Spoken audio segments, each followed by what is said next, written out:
Good morning students.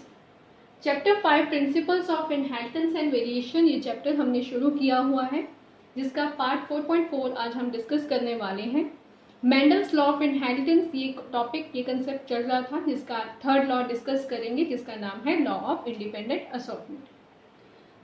इससे पहले जो दो लॉ डिस्कस किए थे, फर्स्ट लॉ था that was law of dominance and second था law of segregation.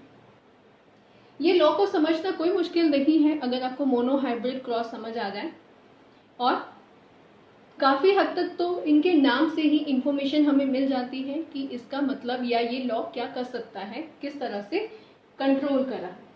Law of independent assortment, as the name suggest, it means यहाँ पर जो फैक्टर्स होंगे या जो गैमेट्स बनेंगे वो इंडिपेंडेंट होंगे एक दूसरे के, ताकि वो किसी के साथ भी कंबाइन कर सके। थर्ड लॉ जो है ये एक्चुअली डाइहाइब्रिड क्रॉस के रिजल्ट के ऊपर बेस्ड है, क्योंकि मोनोहाइब्रिड में क्या होता है, एक ही हम ट्रेट लेते हैं, बाकी सारे कॉमन रखते हैं, तो उस केस में लॉ ऑफ इंडिपेंडेंट असॉर्टमेंट उस लेवल का क्लियर नहीं हो पाएगा कंसेप्ट। इसीलिए डाइहाइब्रिड का जो रिजल्ट आता है उस पर ये जो थर्ड लॉ है वो समझना ज़्यादा कन्वीनियंट हो जाएगा। थर्ड लॉ ये समझाता है, it states that when more than one pair of characters are involved in a cross, factors pair independently segregate from the other pair of chromosomes। ये क्या बता रहा है लॉ कि जब भी एक से ज़्यादा पेयर ऑफ कैरेक्टर इन्वॉल्व हो किसी भी क्रॉस में, तो उस टाइम पे जो फैक्टर्स होते हैं, पहली बात तो वो इंडिपेंडेंटली सेग्रीगेट होंगे, जैसे हमने पुराने कंसेप्ट में समझा था। सेग्रीगेशन के साथ साथ वो इंडिपेंडेंटली किसी के साथ भी जाके कंबाइन भी हो सकते हैं। यहाँ पे कोई ऐसा पर्टिकुलर रूल नहीं है कि इस वाले गैमेट ने इसी फर्स्ट वन के साथ फ्यूज करना है, ये जो इसके पास अवेलेबल होगा ये उसके साथ कंबाइन हो सकता है। सो इसीलिए हम कहते हैं इंडिपेंडेंट असॉर्टमेंट, कोई भी गैमेट किसी के साथ भी इंडिपेंडेंटली फ्यूज करता है। जैसे कि अगर ह्यूमन रिप्रोडक्शन चैप्टर की बात करें तो यहाँ पे मिलियन ऑफ स्पर्म्स जो हैं फीमेल बॉडी के अंदर एंटर होते हैं, तो वहाँ पर जिसकी स्पीड ज़्यादा होगी, मोबिलिटी ज़्यादा होगी, पोटेंशियल होगा, तो वो ओवम के साथ फ्यूज कर जाता है।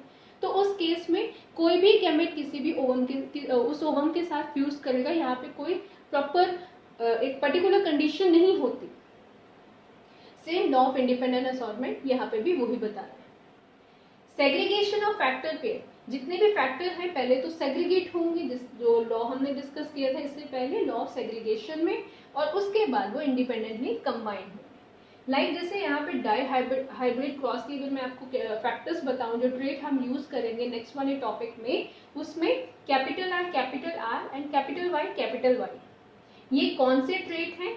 ये जो आर है ये राउंड सीड के लिए बताया जा रहा है, मतलब गार्डन पी प्लांट जो है उसके सीड जो होंगे वो कंप्लीटली राउंड होंगे। कैपिटल वाई का मतलब हुआ जो कलर होगा वो होगा येलो। स्मॉल आर जो है वो भी सीड का ही कैरेक्टर है, but in this case the seed is in a wrinkled form, means proper हमें स्फीयर नहीं लगेगी, राउंड शेप नहीं लगेगी।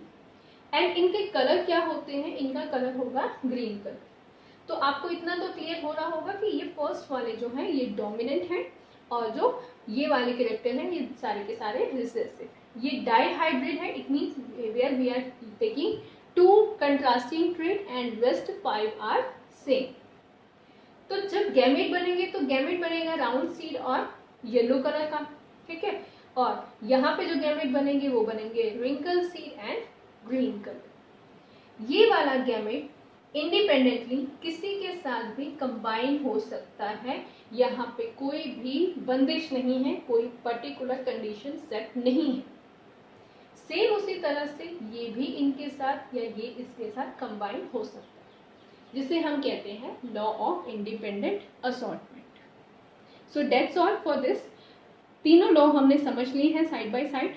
ये तीनों लॉ किस तरह से अप्लाई होते हैं क्रॉस में वो मैं आपको समझाऊंगी डाइहाइब्रिड क्रॉस के थ्रू।